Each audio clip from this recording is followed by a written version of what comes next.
Hey, this is Anney. And Samantha. And welcome to Stuff I Never Told You, a production of iHeartRadio.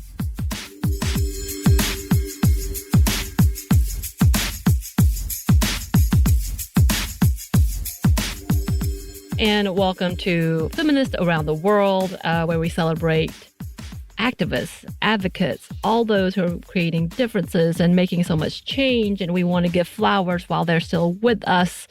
Anney, as in fact, we actually got a shout out from someone that we may have to come back to, and hopefully maybe we can do an interview.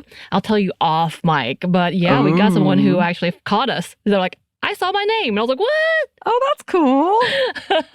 I meant to tell you this off mic, but I just remembered it as we're talking about it, because that's one of the things that we want to do is celebrate who they are and what they've been doing while they're still with us, and not wait till it's too late.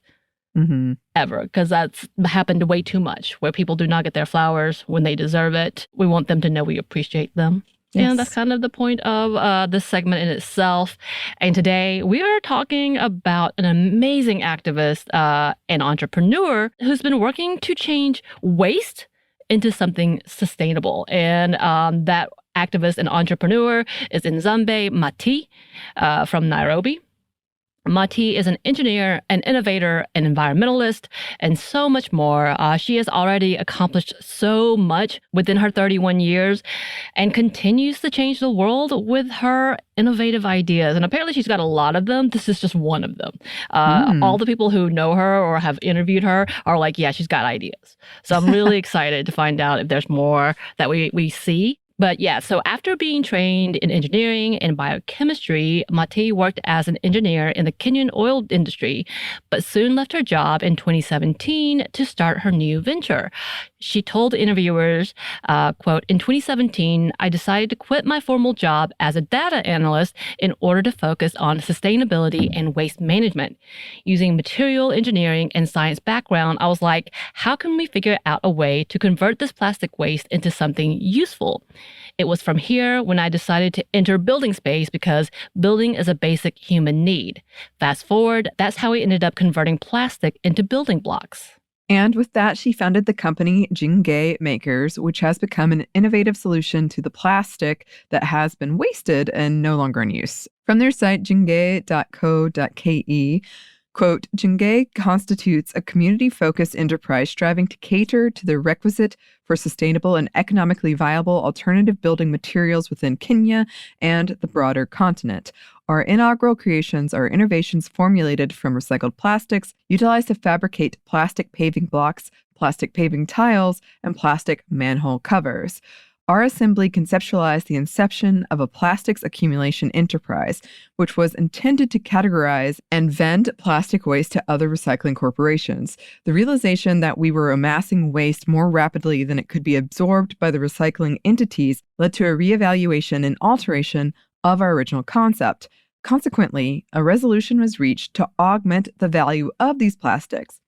Thus, the idea to create alternative construction products was conceived." Yeah, and it goes on talking about their mission, saying, "Our mission is to devise innovative solutions for the development of aesthetic, pleasing, and sustainable alternative construction products, catering not only to Kenya, but also extending our reach across the African continent. Our objective is to supply sustainable and cost-effective alternative building materials while simultaneously generating employment opportunities for the youth and women.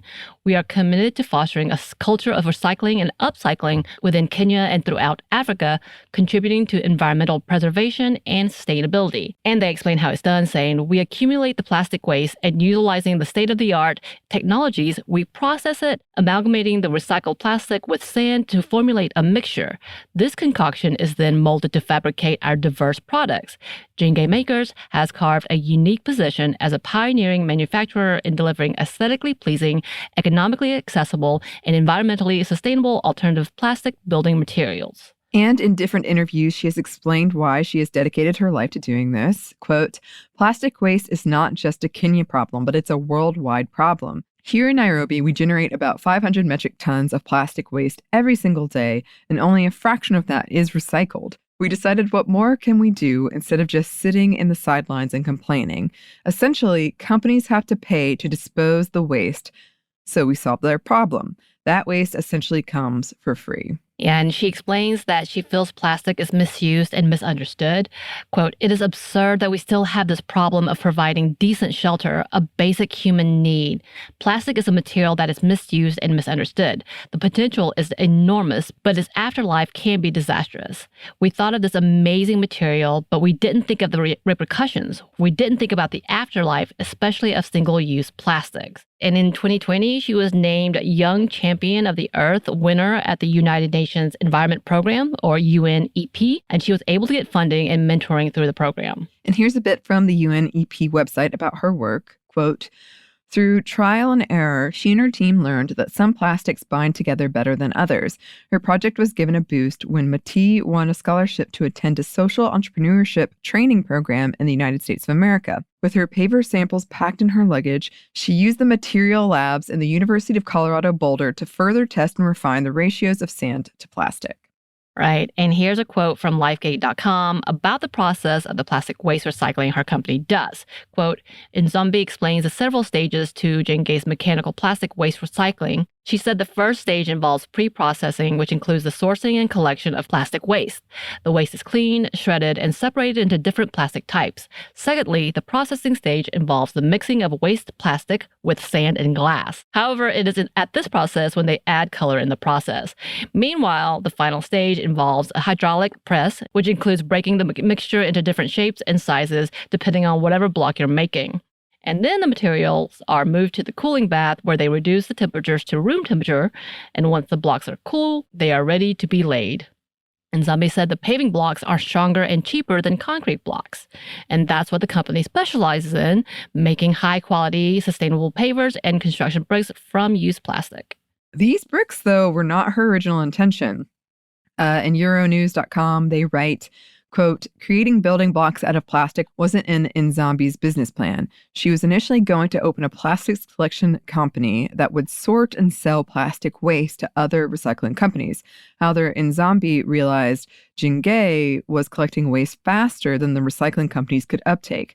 So she decided to use her engineering background and pivot to create sustainable alternative construction products. Now, Jenge has become a trailblazer in the industry." And her work is reaching beyond just the sustainability part. From the lifegate.com article, they quote Matee saying, "Our company employs marginalized individuals, especially women and youth. Nzambi Makers is empowering communities and offering hope for a better future. This combination of environmental and social sustainability makes Nzambi Makers stand out as a true pioneer in the world of social entrepreneurship." Yeah, she has become an inspiration for so many. And as of 2023, her company has done so well that the demand is exceeding the supply. And according to that Euronews.com, their work keeps expanding and helping so many. Quote, "Nzambi also plans to help the community by promoting upcycling, recycling culture, and providing jobs for young people across the African continent. I'm happy to say we have 123 families benefiting from this process," Nzambi says. Looking long-term, the young entrepreneur plans to use her skills to train the next generation. She hopes this kind of recycling, turning plastic waste into vital resources, is a model every country will eventually adopt. And honestly, I was looking at their site. They look good. I want some of those. I want some of those to put into my property because they look like nice. And they've done a really great job. Of course, this is just one of the things that she is doing and she's being recognized for. Her award came in 2020. I can't imagine that's the last award, but I haven't found anything else. I'm sure we'll be hearing more about the company and what they're doing. I hope we do. I hope it becomes global because it needs to be accessible. Yes, yes. And this is such an important thing, and I have a lot of friends who are involved in stuff like this, so this is an exciting topic to go over. And I'm glad people are looking into it because it's, impacting all of us.